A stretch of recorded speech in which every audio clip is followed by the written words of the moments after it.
Clara. And again, on behalf of This meeting is being recorded. Hi, everyone. I want to welcome all of you to our panel on behalf of the Science and Technology Section Scholarly Communications Committee. Before we get started, I want to give a big thank you to the committee. Clara and I really enjoyed being co-chairs this year. So thank you so much to all of our committee members, especially those who are moderating the conversations that we're having today, who did prep work, and who are working behind the scenes. So thank you again. So now I'm going to turn things over to Marianne, who is going to introduce our presenter.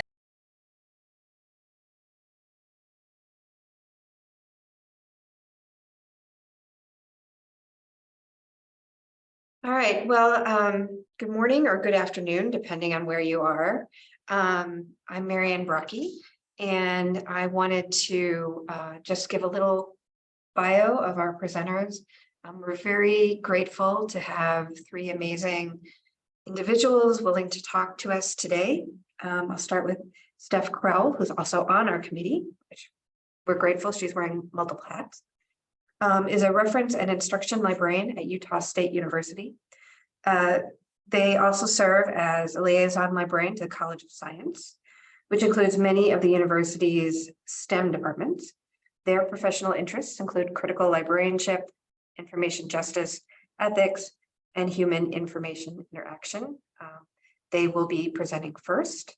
Our second presenters include Gregory Laynor, who is Assistant Curator and Systematic Review Librarian at NYU Health Sciences Library, and teaches in the Department of Population Health at NYU Grossman School of Medicine. He previously worked in health sciences libraries at Thomas Jefferson University, Temple University, and the University of Pennsylvania. He has a master's in library and information science from Clarion University and a PhD in English from the University of Washington.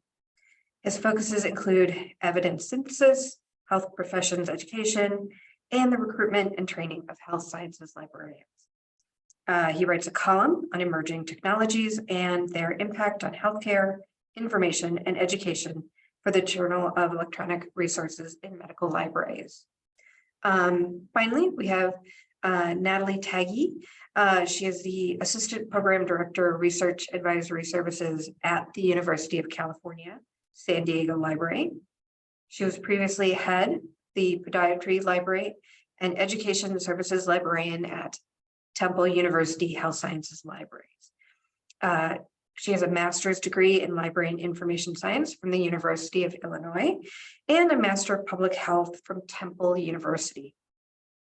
She previously worked at the Illinois State Library, University of Illinois Springfield, and the Claremont College's library. Her focuses within librarianship include research advisory services, health services librarianship, information literacy, mentorship, and management. And with that, I will turn it over to Steph for the first presentation.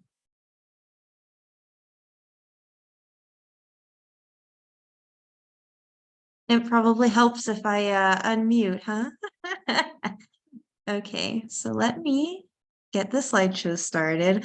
Hello, everyone. Can you all hear me okay? We did test this, but I want to double check. Okay, perfect. So what I'll be talking to you about today is an ongoing project at my institution.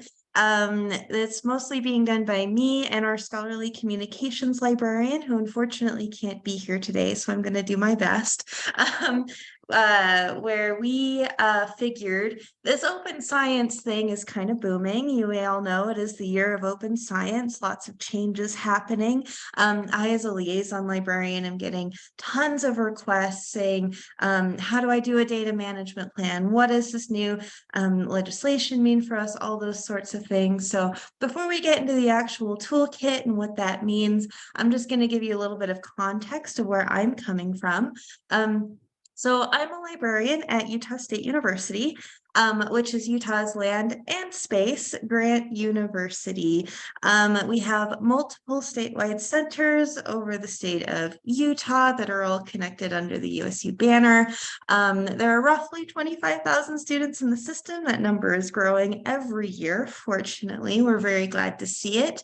And to give a context of the research enterprise here, in 2021, researchers brought in excess of $368 million in research funding from, the major funders that we would probably come to expect. So NIH, USDA, all of those sorts of organizations. And because of that accomplishment, we've recently achieved R1 status, which means we really have to, as an organization, and then as my library, focus on how are we really going to up our game in providing research services, including data management, scholarly communications, especially. Our setup right now is we have among technical services, et cetera, we have a liaison librarian per college, and those colleges have around 6 or so departments apiece. So there's a College of Engineering, a College of Science, et cetera. And for all of the university, the statewide system, all of those students, all of those faculty members, we have one scholarly communications librarian. So out of necessity, we're doing what we can to work together to try to bridge the knowledge gaps we're finding, et cetera. And she's just a really great partner. So when I first started in this position a couple of years ago, I went around to each of the departments in my liaison areas and said, what are the most pressing issues that you and your faculty are running into today? How can I help serve you best as your liaison librarian?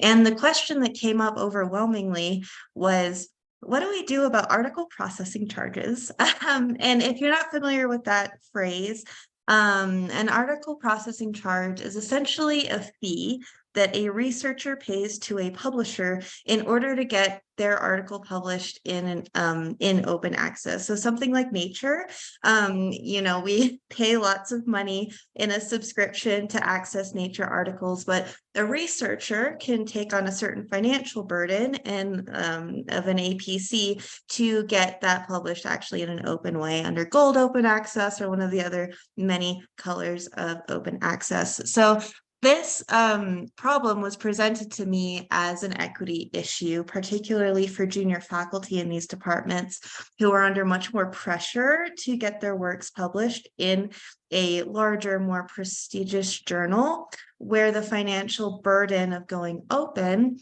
which is a big value for us as a land and space grant university, is much larger. So I was essentially being asked, how do we address this? What resources do you have? What can we do to make sure that our faculty are getting the things they need for their PNT packet and are adhering to their values and are able to own their scholarship and tell their research story in the way that they want to? So one thing that we do is we are fortunate enough to have a pool of money for an open access funding initiative at USU. We have about $30,000 every year that goes in a pot that researchers can apply to get twice a year, once in January, once in July. And they can request up to $1,500 to cover those article processing charges for an upcoming article for a Gold Open Access journal.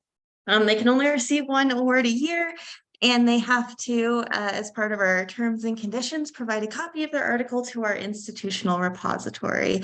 So it's a really great program, and we're very proud of it, but also, is that enough?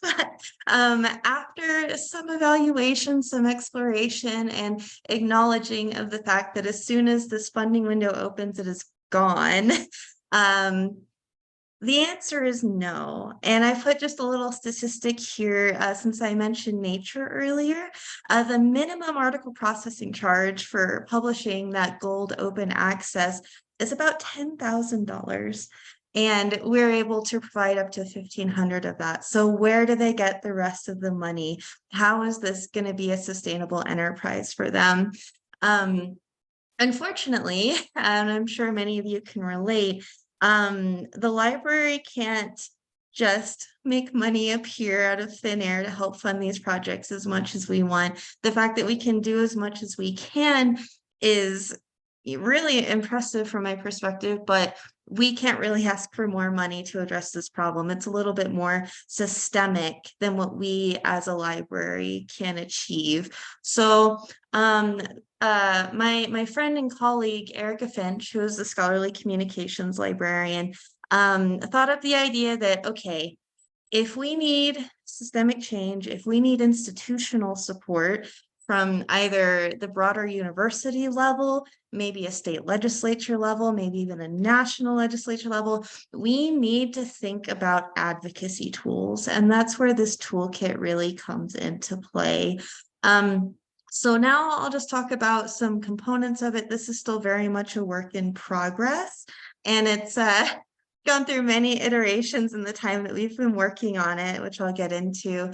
But first and foremost, a really great resource for anyone who is looking to get into this kind of advocacy work or make a toolkit or training materials for your own institution is actually UNESCO's Open Science Toolkit. They've done a ton of work to make it as well-rounded and user-friendly as possible, and gives a lot of great tips and tricks. That's a hyperlink there. If people would like me to put that in chat, maybe after I stop talking, I'm more than happy to do that. But first and foremost in this toolkit is the ability to articulate the values of open science. That is a necessary first step if we're going to do the kind of advocacy we need to get support for the open science enterprise. And I imagine we'll get a little bit more into those values during the Q&A and discussion section. The second, building capacity for the work of open science. It's difficult when you're thinking about funding agencies' requirements for just a data management plan, much less the whole thing. It takes a team to do that properly. There are certain requirements that must be met, like how do you find a repository? How are you doing version control? All of these questions really require multiple people to come together with a common goal, with common language to get it done. The next one is creating policies to support open science. Something that I've run into in this is personally feeling pretty powerless to do this step, which is part of the impetus for this tool, because the more we create a shared language, the more we're talking about it, the more a bigger base of support we build, the more capacity we have to influence policies like this. So this is really, I think, the biggest component of a toolkit like this, is doing the education, getting that shared language, and really trying to create that systemic change. And then a part of it that's kind of my personal favorite, because it makes me feel very much like an investigator, is creating educational materials and training and spreading awareness of predatory publishing practices. Because unfortunately, especially in the open science space, there are bad actors around who are looking to make a profit off of researchers' hard work and mishandle that hard work in a variety of, frankly, awful ways. So I just wanted to bring this up as something, if you're thinking about advocating for open science, you also have to be ready to deal with the bad actors you're going to find along the way. Prepare your researchers for what it looks like, how to handle it, so they can avoid having their precious work taken and used unfairly and all those sorts of things. So yeah, so when I said earlier that our toolkit has kind of undergone a lot of changes, I think initially we were thinking of creating a PDF, essentially, a very long document that sort of has all of these components in it.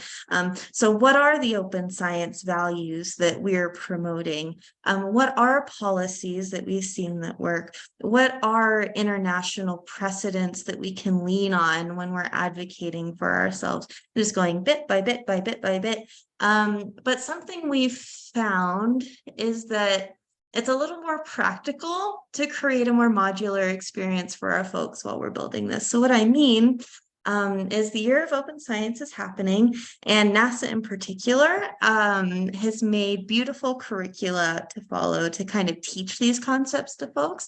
So we've been trying to find somewhat more unconventional ways to take a modular approach to meet people where they are. So getting people registered for an ORCID ID to manage their research identity, getting people to register for GitHub because that's a tool that inherently has version control in it and makes it easier to manage these research practices, things like that. So this is still very much in flux, but these are the bones of the project. And yeah, so I guess I'm happy to answer some questions now. I've been talking a little too long.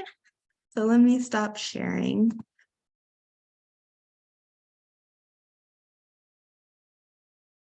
Hey, Steph. Steph, thank you so much. That was a lot of good information.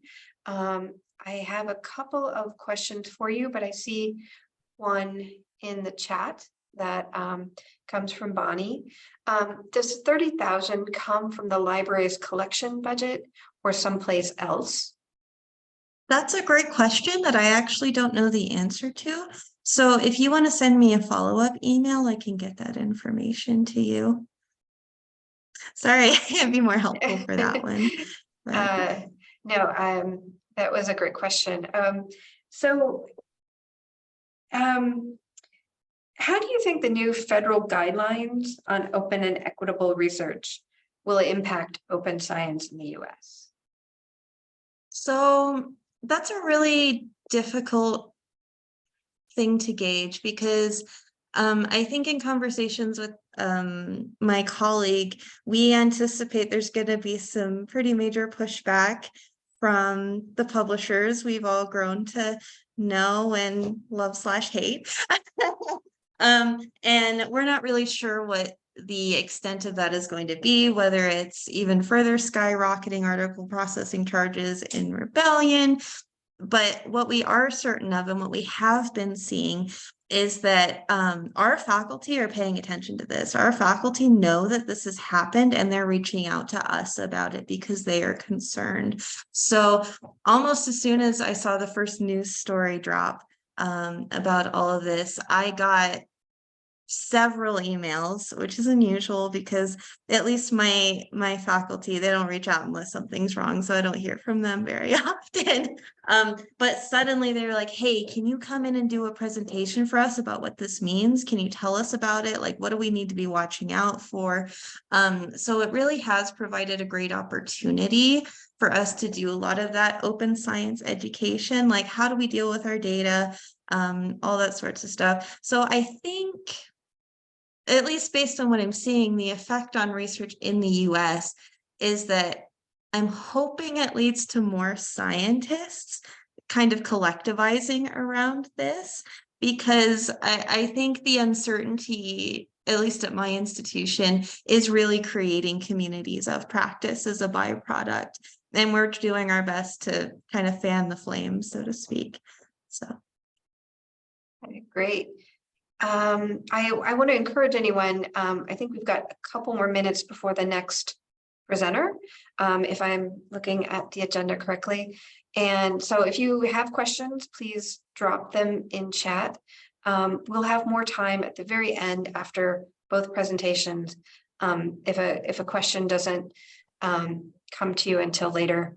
But while people are thinking about questions they have, you've mentioned data. How do you think data is separate from other pieces? How does it fit into open science, or is it part and parcel? as you were talking about APC and things like that? So the messaging we're trying to get across is that data is inseparable from this whole open science thing, because if we are adhering to the principles of making our science fully reproducible to even a global audience, it becomes unacceptable to have poor data management practices. So what are good data management practices?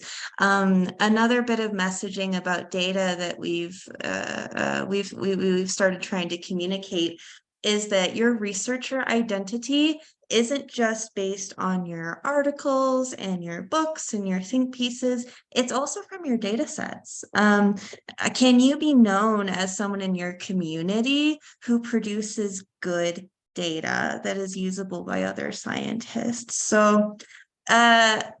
So I think there's this idea that people have when they come to me about this kind of things, that they're completely separate. Like, oh yeah, I have to do my data thing and I, upload what I need to, and then I just throw it away. But my focus is on my words, is on my articles, is on my conclusions. And we're really trying to push back against that narrative and say, if we want this to be fully open, you need to kind of show your work in a little bit more of a consistent way. And here's how you do that. Thank you. We have, I think, one question left in the chat. And do you offer green open access via a repository as an alternative to paying APCs? Yeah, absolutely. We send out so much messaging as part of the liaison program and the scholarly communications librarian herself, encouraging every researcher, and I mean every researcher at the university, to deposit at least their preprints in our institutional repository. They, ask sometimes, well, if I'm putting my paper, if I'm giving my paper to another publisher, or if I have another more specific repository for my field that's better, can I still put it in your institutional repository? And the answer is yes, yes, yes. Please do. Because as a land and space grant institution, our repository, like most of them, is necessarily open, and we have what resources that we have.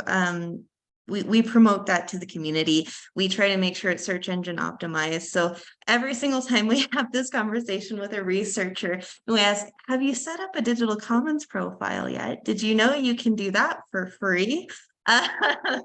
So yes, enthusiastically, yes. Steph, thank you so much. And I think I will turn it over to our set of second presenters. Thank you. Thank you.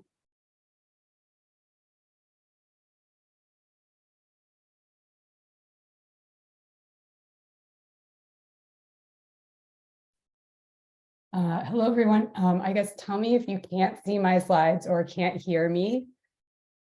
If not, I'll assume you can. So hi, everyone. Greg and I are here to talk about revisiting OER beyond textbooks, meeting the needs of STEM and health sciences students. So 4 years ago, which a lot has happened in the last 4 years, Greg and I were realizing, we presented a couple at a couple conferences, kind of with this idea that, of course, the OER movement has had great success in reducing textbook costs. The time both of us worked at Temple, and they'd run the numbers and they'd saved students about $1 million since they'd started having OER grants. But we were looking at what about learning needs beyond textbooks, because we were seeing that a lot. And specifically, we wondered, can we meet the needs of STEM and health sciences students beyond textbooks? And a little spoiler alert is Greg and I haven't figured out how to do that. But now that we're in a post-pandemic world, we want to revisit this because I think we'll show you today in this short presentation why we think it's so important for the OER community, or for kind of something to happen around this. So I think the first question is, what the heck are we talking about? Because there's a lot of things beyond textbooks, and I realize there are OER videos, and it's not just textbooks, but we're very specifically talking about commercial products, such as you might have heard of some of these, Sketchy Med and Osmosis are a couple examples. So who are using these products? It's students that are trying to pass STEM and health sciences entrance, course, and licensure exams. And why are they using them? And this why list is from both research, that Greg and I have read, and just our experience. How we know about these products is we had students coming to the library all the time and wanting, the library to get them, or telling us, this is what I'm using to pass my courses and my exams. So one thing is they really are test prep products. They focus on exams. They use and they market themselves as using educational best practices. For example, flashcards with spaced repetition, mnemonics to help with memorization, a lot of visuals. So in the middle box, you see a screenshot of a lizard who is portraying, I believe, sepsis. And that's a screenshot from a Sketchy Med video. And that product is designed around cartoon videos that help students remember and memorize all these things they need to for STEM and health sciences. So a lot of these educational best practices, you might actually think of that they almost look more like K through 12 products. Another reason students are using them is exam anxiety, which makes perfect sense to me. If these are really high stake exams, if I had to take them, I'd be super anxious. If students don't pass a course, they might not be able to continue in their program. If they don't pass boards, they might not be able to become a nurse or a doctor or whatever they've spent all this time studying and they want to do. And the other really interesting way that exam anxiety plays into this is that in our experience, students who have passed these exams pass down knowledge of how you need to study and what products to buy. And they may tell students, younger or students that are not as far along, you might need to buy these 3 products so you can pass pathology and you can pass boards, or et cetera. And what's really interesting about that is I was reading a scoping review where the writers of that found there was no research that showed that any one of these products was actually correlated with higher scores on the USMLE, which is the boards for medical students. So there might be a benefit of using any of these products, one of these products versus none. But this idea, there's a lot of anxiety and kind of brand loyalty around these, which varies year to year. Year to year, students will say, I've got to have Sketchy Med, or I've got to have Osmosis. Students also, they may be unaware of library resources. For a long time, health sciences libraries have subscribed to something called Board Vitals, which is a online test prep product. But one way students are unaware is because they want a particular product, they may be unaware that a library resource that we have could actually meet the same needs. And because of all that anxiety, I don't even know if I'd want to try to convince them otherwise. So why do we feel that this is so important for at least a conversation in the OER community to happen around these? These researchers here found the average cost to prepare for the osteopathic medicine board exams was over $4,000. And if you have a doctor that has a DO after their name instead of an MD, they had to pass these exams. And in this article, they talk about what this number is, where it's coming from, is purchasing a lot of these commercial test prep products. In this number is nothing students are being asked to buy for the curriculum, no textbooks, anything like that. And of course, this is a number that, at least in my experience, financial aid can in no way cover this. Just as an aside, students have on average to pay $3,000 just to take the exam. So they're paying $7,000 to pass and take it, which is amazing when you consider how much, undergrad and professional schools like this cost. So this gets into this idea of students are either need to or feel they need to purchase all of these outside resources. This is actually going to exacerbate even further the inequalities that exist among medical students, other health sciences students, and STEM students.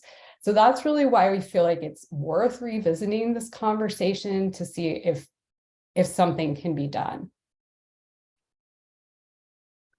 Great, thanks, Natalie. And I wish I could say that in the 4 years or so since we started presenting on this, there's been this amazing OER alternative that's emerged that libraries have helped create to make it unnecessary for students to spend thousands of dollars to pass these high stakes exams, whether it's medical students and oftentimes it's courses in the basic sciences taught by STEM faculty that students are buying these resources to supplement what's available as a textbook, whether it's an OER textbook or traditional textbook or course lectures, that in order to pass those courses, in order to proceed in the program, that they're turning to these resources.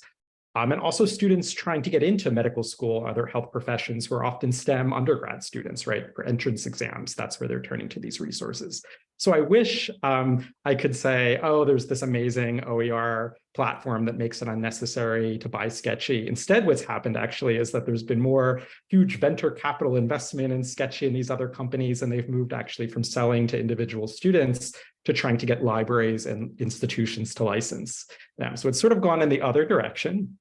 But what Natalie and I want to suggest today is to think about, to take a step back and to see what we can learn from how students are actually learning in STEM and the health sciences, if it's maybe not so much textbooks or not only textbooks. And also there's been some research showing that students are actually curating their own materials, kind of piecing together different tools, different resources for different specific tasks, different exams. Like it might be, there's word of mouth, oh, to pass pathology, you need to get Pathoma, or to pass this particular course or this particular exam, you need to get Sketchy or what have you. And that's where the cost adds up. But they're also sometimes creating their own materials and sharing materials, whether legally or otherwise. And so maybe there's opportunity for libraries to be involved in facilitating some of these collaborations or working with faculty to sort of learn, why are students maybe not using a textbook, even an OER textbook? Why is the course material not enough? What are students actually producing? And some of these actual commercial resources started from students monetizing study tools and question banks and visual learning tools that they created. So it's I think there's a lot of room for research and potentially OERs to be created in this area. And then on the next slide, we put forward some of these questions to think about why are students continuing to turn to these commercial study resources? What are the learning needs not met, or why are students don't feel that's sufficient even if they are aware of it? What kinds of OER initiatives might be possible? Maybe libraries can't match millions and millions of dollars of venture capital going into Sketchy Medical, but maybe there are certain things we can learn from why students are turning to Sketchy Medical, thinking about maybe it's not textbooks that OER needs to just be creating, but other kinds of study tools. And again, actually thinking about different kinds of collaborations and how can maybe libraries facilitate creating OER alternatives, at least to some of these things, even if we can't create a full replacement for the commercial resource in the way that maybe libraries have been able to do with textbooks. And then on, I think, our last slide, we have some references, and a lot of the research does come from medical schools. But like I was saying, I think that a lot of there's a lot of relevance to undergraduate STEM students and to faculty in the basic sciences teaching these courses. And I think there's a lot of opportunity also in STEM undergraduate libraries to also work on this. But a lot of the research, at least at this point, is coming from medical schools. So again, I wish I had, could say, oh, we created this amazing thing and it solved the problems, but we're sort of still at this stage of where, yes, it's a lot of great work has been done by libraries in creating OER textbooks, but maybe it's not actually addressing some of the needs that we have in the students that we work with. And so there's a lot of potential there, and hopefully we can have more conversation about it. Thank you. And I think we're open for questions now. Yeah.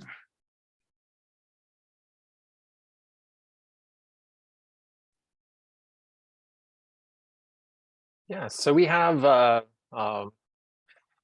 one comment in chat from Kristen, not a question, but this makes me wonder if this is an area something like ChatGPT could actually help with, assuming you can trust their answers. I'll take a first. Just the first thing that comes to mind there is, yeah, and this is why we were so excited to present today, because we knew people would bring up things we maybe hadn't thought of. And just as a digression, the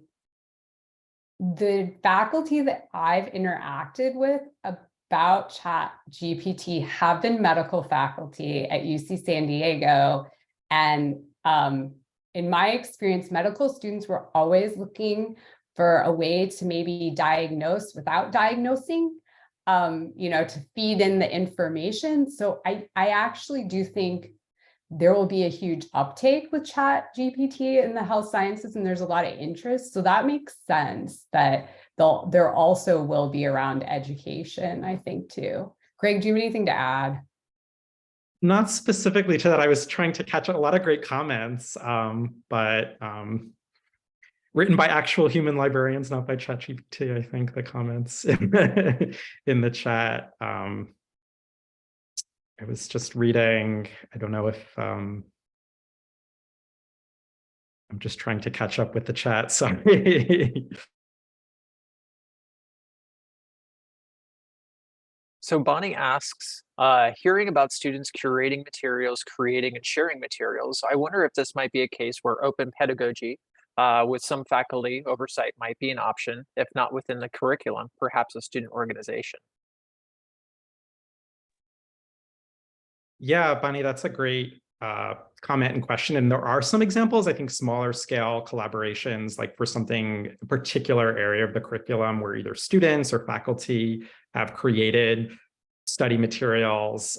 Sometimes they are OER, sometimes it's just within the institution.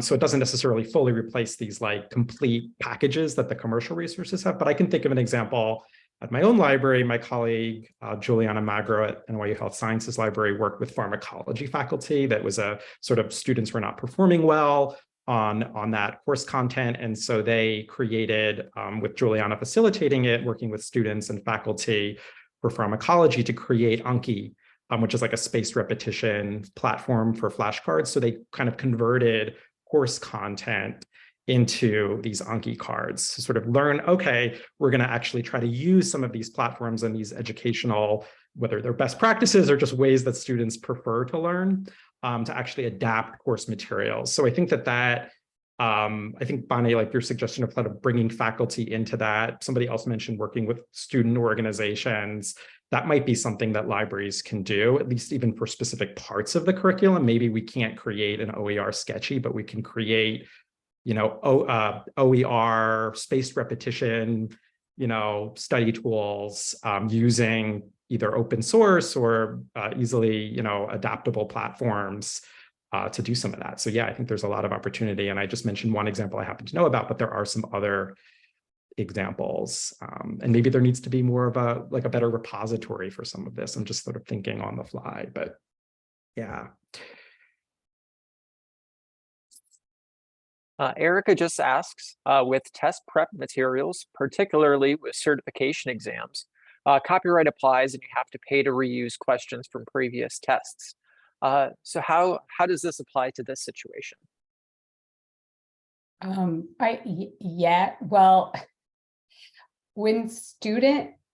I think there's a lot of things that are being reused without copyright clearance when students are curating things. And so, yeah, I think that creating some of these one-way libraries could be involved is helping with copyright issues.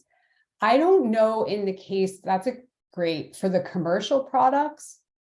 I'm not sure. I mean, I would assume they're in a lot of cases not allowed to use maybe the exact, past questions.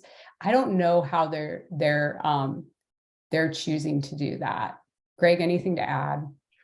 Yeah, I think I mean, one thing that maybe is a possibility here is working with the actual like the accrediting organizations and professional associations that actually produce some of these certification exams, right? Though I guess like that might be a touchy subject because like they're expensive, right? And that's like it's how they support their whole operation in some ways with this copyrighted material and why it's sometimes so expensive to take the exam, let alone preparing for it. But maybe there are possibilities for creating OER question banks with some of these professional organizations in order to address equity issues. I don't know. As far as I know, that hasn't really been explored, but that seems like a possibility. But I know that like just from sort of anecdotally, students share all kinds of materials without regard necessarily for copyright, and whether that's fair use, I don't know. I'm not an attorney, but that's sort of what's happening. So maybe that actually there's interest, just like there might be interest from faculty in sort of reclaiming their curriculum, that there might be interest from some of these organizations to sort of be involved in this rather than just sort of pretend that it's not happening. So yeah, lots of great questions and ideas.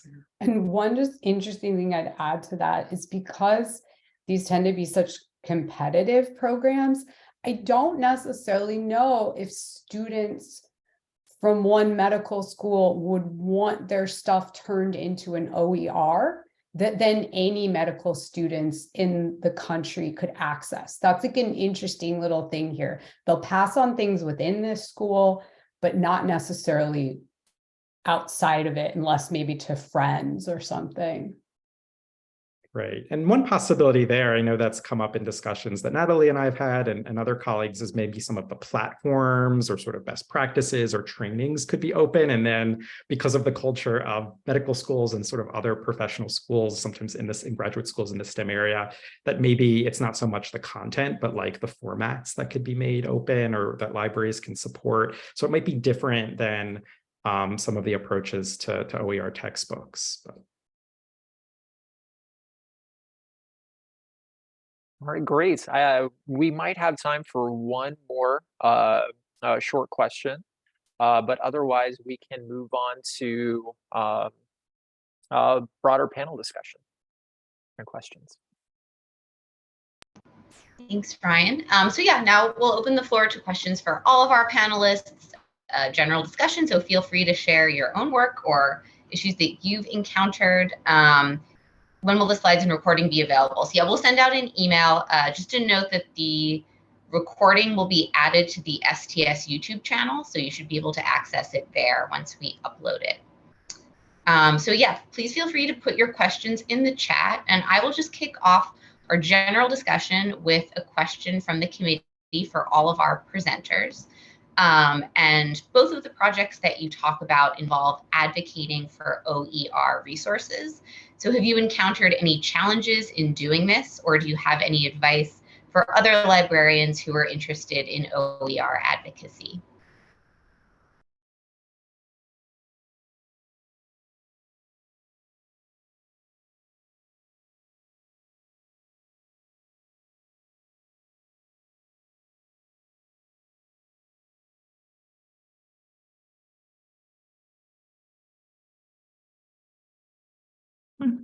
Okay, I can talk. So it feels a little weird to answer this because at my institution, we actually have an OER team, and it's not my work, so it feels weird to be speaking to it. But this really great thing that they've done in the past is they've set up in the lobby of the library, and they put up a board that says, how much did you pay for textbooks last year? And they have students put little stickers on how much they're paying.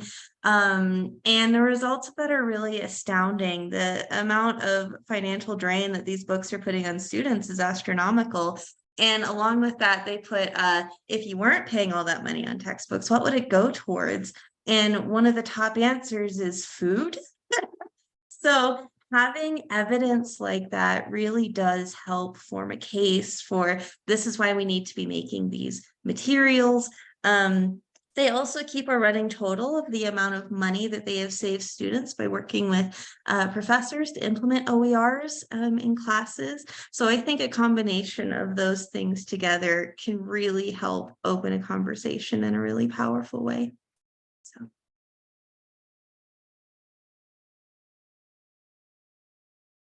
Yeah, I think just the one thing to add in terms of advocacy, I think that maybe that the advocacy for OER textbooks, like a lot of that has happened to varying success, but maybe we need to sort of move to seeing, again, like how students are actually learning, how they articulate their needs, and sort of being an intermediary and bringing that to faculty and administrators. I do worry a little bit that if we keep sort of, our OER textbooks are the answer to everything, we might get tuned out of in some of these areas that we work in, because we've sort of either addressed that need or there are other needs that the textbooks don't address. So I think sort of being an intermediary between what students are actually asking for, and pointing to maybe OER textbooks as an example of what OER is, but maybe it's not the particular solution for these learning needs. So I feel like, again, it's kind of like what we were talking about, Natalie and I, 4 years ago, before the pandemic, before a lot of education moved online, is like that we need to maybe catch up with where students are at. It's great that we have these textbook initiatives, but can that be adapted or moved into these other areas, which could be even more expensive than the textbooks themselves, and the issues of both inequality of who can get into these programs and graduate in these programs, but also sort of survive. Like there are real issues in terms of students not just surviving the program, but literally surviving, right? Like these issues, and that maybe we can't necessarily solve them, but I think even being libraries the place to talk about this, I think might be part of the advocacy work that we can do, and sort of as we move beyond just talking about OER in terms of textbooks.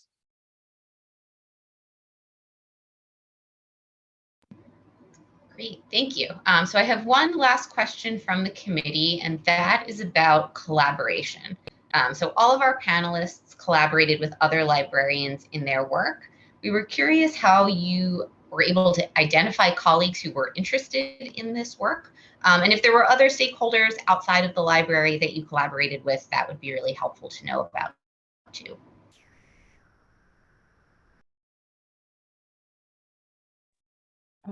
Sure. Okay, that's a great question. I think one reason Greg and I were excited to present today is because we're trying to do just that, especially around this topic, and find collaborators. And it's been challenging, I think, for us, because it's like a pretty big endeavor. So Greg and I found each other because we work together. I experienced medical students who were asking about these resources. He experienced podiatric medicine students who were asking about them. And so we started to kind of notice this need. And one thing I'll say is that I then went and started working at the smaller podiatric medical library he was at the same school, Temple. And one advantage of a small library like that is that the podiatry students were the primary users, and they were who worked there. So that's how we found out. They were comfortable telling us like what they were really doing and how they were really studying. And so what I'll say with that is, in some ways they became our initial collaborators, or they were our collaborators, if nothing else, for teaching us how important this was. So I would look at students if you can have those relationships with them, because as Greg and I say, I think, I'm going to be honest, the faculty don't always know how the students learn, and the students don't want them to know necessarily. There's some denial going on both sides. So I actually think it's probably time for OER to kind of move beyond the faculty to the students. But the other thing is, I guess I would say, and this isn't particularly helpful, is I start by talking to ScholComm librarians, and then like for us, STEM and health sciences librarians as potential collaborators. But I think it's important to realize, though, that not all may be interested in something as specific as like our example. Because I feel like we've definitely talked to people and they're like, kind of like, no, that's not my thing. Like open science might be my thing or something like that. Not a great answer, but just like I think for Greg and I, it's like keep talking about it. And then eventually you'll find someone who's interested. I guess just one quick thing to add, and it kind of comes back a little bit to Steph, to your presentation, is that like there's so much talk about open science, and actually like STEM and the health sciences are sort of very advanced in some ways, right? Of talking about openness in terms of publishing and data. But then when it comes to OER, in some ways, it's actually like I don't want to say behind, but it's like, it's not as prominent in our areas. And so maybe there are ways to sort of connect it to that, like to kind of build on some of the talk about open science. I don't know what that would look like, but it seems like maybe there are possibilities for like bringing that into the toolkit or something like that to kind of combine how we advocate for open science and open education in our areas at the same time. Yeah, one of the things I actually thought about during y'all's presentation was you're talking about like, animated videos and like flashcards and all that kind of stuff. And a big part of open science that I am particularly attracted to is the community building aspect of it, is like participatory science. How do we, and especially, the COVID thing or whatever, there's a lot of distrust of science. How do we bridge that gap? How do we communicate science effectively? And the answer probably isn't conference presentations. It could be, YouTube videos, it could be animations, it could be flashcards, it could be all of these different things. And I think so often we see those as such separate skill sets. Like you can either do the research or you can be a creative, but not both. So an essential part of this, and I agree with what you said, is like, we just need to talk about it. We need to keep talking about it. We need to see who has that interest and see ways that we can combine our efforts. So.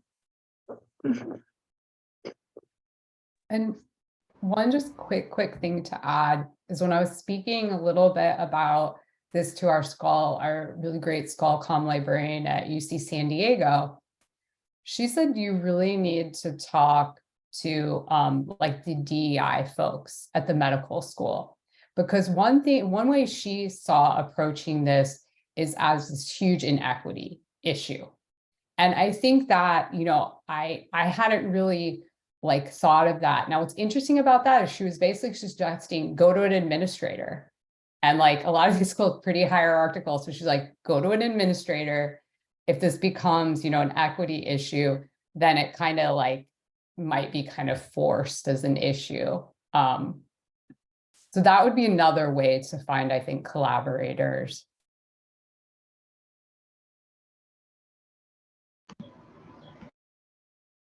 Okay, so it looks like we're pretty close to time.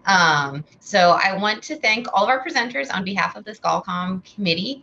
A big thank you to Steph, Natalie, and Greg for sharing your knowledge and your experiences and your work with us today. And thank you to everyone who attended this session. And for future reference, as we mentioned in the chat, the recording is going to be shared on the STS YouTube channel.